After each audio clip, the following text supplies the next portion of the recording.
I'm Jono from Sunshine Coast Organic Meats. We're filming up here today at the beautiful Falls Farm at Mapleton. I'm here with George Francisco, award-winning chef, and Mr. Voodoo Bacon.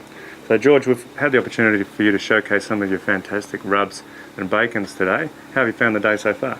Oh, it's been really fun. It's been great walking around the farm and seeing the amazing produce that they're growing here, and working with barbecue and some of the meats. It's been really fun. Excellent. Yeah. Well, we've done some good stuff already, but I've brought especially one of my favourite cuts. It's a lesser seen cut called the hanger steak. Now, you've cooked with this before, haven't you, George? Yeah, I have. It's really pretty rare cut of meat, and I was really surprised when you said it's one of your favorite cuts of meat. Why is that? When you get a cow and it's butchered into all its primary cuts, generally it's split down the middle, and you will typically get two of everything out of a cow. So there's two rib fillets, two sirloins. Basically, it's mirrored either side. The interesting thing about the hanger steak is it's the only cut off the beef where there's only one of them in the whole animal, and that's because it's actually attached to the diaphragm, and it comes in with the offal and the rest of the trim that most butchers wouldn't get these days if they're just buying box meat. So to get it, you need to find a butcher who can actually source whole beef, and they'll be buying the offal. So the fact that it's in there next to those organs, close to the heart, it's really well oxygenated. It's got a fantastic colour. It cooks with a really kind of interesting burgundy colour to the flesh, I think. And the flavour's great, but if you can find it, it's one of the cheapest cuts that you'll get. I think most chefs like it because, one, it's cheap, it's hard to find, it's close to the offal, so it's got extra flavour, and it's one of the most flavorful cuts. It's not all about the premium tenderness. It's about great flavour for each bite. I agree. So I'm going to trim this up. There's a little trick to trimming it because there's a bit of sinew that runs down the middle, so you have to kind of cut it into two pieces. So I'm just going to kind of like filleting a fish a little bit.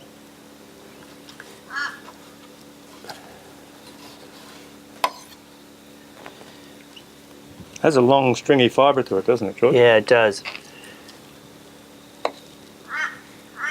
George is a lot better than this than I am. Yeah, really. I got a bit of waste here, so I'm not sure if that's true or not. So yeah, what are we gonna do to this today? You're gonna grill it, but I was thinking about adding one of my rubs to it. So I've got one today that's specially made for thin cuts of beef, which is called a Louisiana lip lock. Louisiana lip lock. Sounds like it's gonna be hot. It is really hot, actually.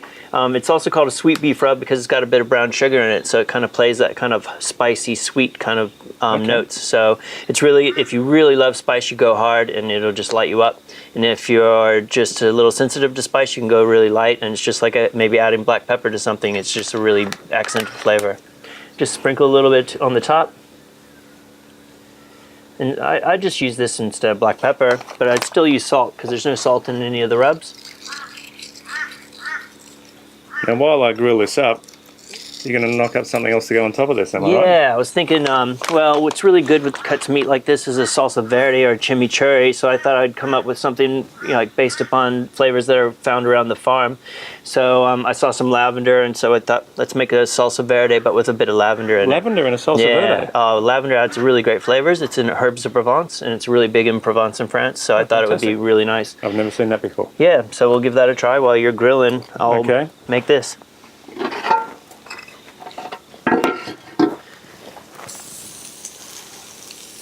Now these are pretty thin cuts, they're going to cook pretty quick. Yeah, they should. We want them medium rare today, you think? Yeah, I think medium rare, yeah. So I'll start with a little bit of garlic. So tell me, George, what's the difference between chimichurri and a salsa verde? Well, salsa verde is Spanish and chimichurri is South American. So, you start to think they're similar. I found the biggest difference really is there's a lot of oregano in chimichurri, and I don't put any oregano in my salsa verde. So I think that's one of the biggest difference. Also, there tends to be a lot of vinegar in chimichurris, and I usually use lemon juice in salsa verde.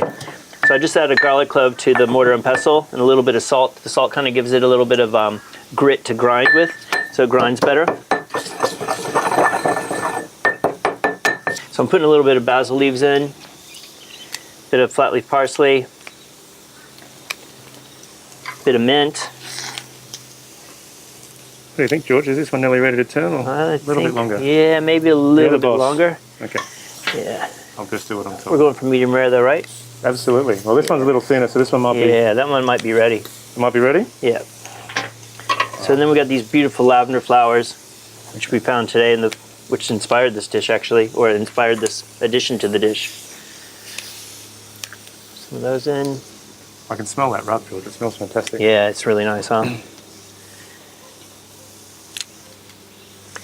So grind that up a bit.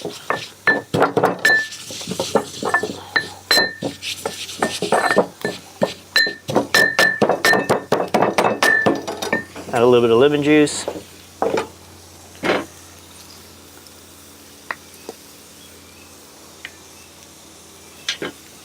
A little bit of oil.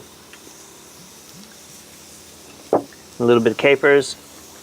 I love capers. They're one of my favourite Yeah, things. me too.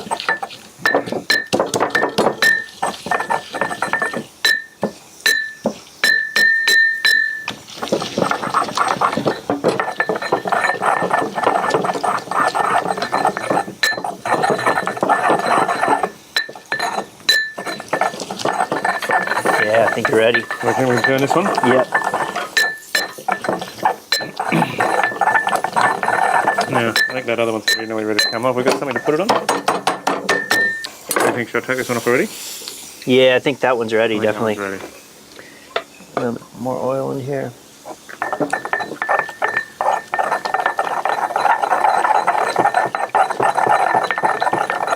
Oh, that's looking great. Now, salsa verde is actually just Spanish for green sauce, isn't it? Yeah, it is. It is. So because we were using lavender today, and that's kind of a bit more used in French cuisine, I was thinking we should call it sauce verte. Sauce verde. French for green sauce. Or purple or green with purple flecks, perhaps. Yeah, exactly. Okay, there we go. That looks fantastic. All right, now this one probably needs a little bit longer. A little bit I do longer. like it. That's it. That one's going to be. Yeah, I think it's looking a little bit red rare. on there. What do you think? Yeah, if you can. Kind of just square it up a bit. Yeah, it's going to be delicious though. I know. I love the colour. It's just such a deep burgundy in that meat. I love it. Should we let it rest a minute? Absolutely. What do you think the optimal time to let a bit of steak rest is? I think the easy one for everybody to remember is about the same amount of time as it took to cook. It's very hard to wait that long if it's a good dish, though, isn't it? I never hardly ever wait that long. No, that's right. Just like, never mind, let's You eat. aspire to, but you 2, can't 4, do 6, it. 8. Dig in, don't wait. That's right. Yeah. Somewhere between that and as long as it took. Exactly. Exactly. It'll still be delicious, but resting just really is important because when meat cooks, it tightens all up because it's a muscle, and so once you let it rest, it kind of softens back up and gets more tender. Yeah. But also the color of the meat will balance, like it'll become a nice pink color. It can still be medium rare, but instead of having like Just a bit more even, less stratification. yeah, exactly, not so raw in the middle and cooked on the outside. It'll level all out and be just juicy and delicious. Great. Yeah. Okay, George, we've let that rest for a while. Given the little poke. Certainly we haven't overdone it, but that's my style. I'm inclined to undercook 19 things for every one thing I'll overcook. But I'm thinking that's going to be pretty good. What do you think? That looks perfect. Let's give it a try. All right, well, you're the skilled knifeman. wait. I'll let you do that. Take a little pink. It's looking perfect to me. Yeah, I like it like that. You've done the technical bit with a knife. I'll do the easy bit with a spoon. I'm very keen to see how that lavender comes through as a note in the sauce. Yeah. Oh, that's I don't think I can wait any longer. Let's I try don't it. know. Wait. Can we try a bit? Yeah, let's go. All right, let me go for this nice.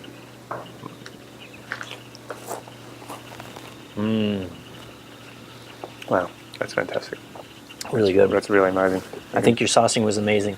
Well, that's all on the wrist, obviously, but I think that rub was exceptional. That's really kind of carrying through at the back there. Yeah. It's not too hot. We probably could have gone a bit heavier if it was just cooking for you and me, but That's right. other people probably want to try this. Yeah. And that heat's actually still picking up a bit, not too. Yeah. And there is just that hint of the lavender coming through in the green sauce. It's I think amazing. it all accents each other really well, and the steak is so good. Yeah. It really is. I think you're going to be hoping the cows have 2 of those in the future because people are going to want them. Well, I hope people do want them. And this cut is literally one of the cheapest cuts you can find, if you can find it, and the flavour's fantastic. Yeah.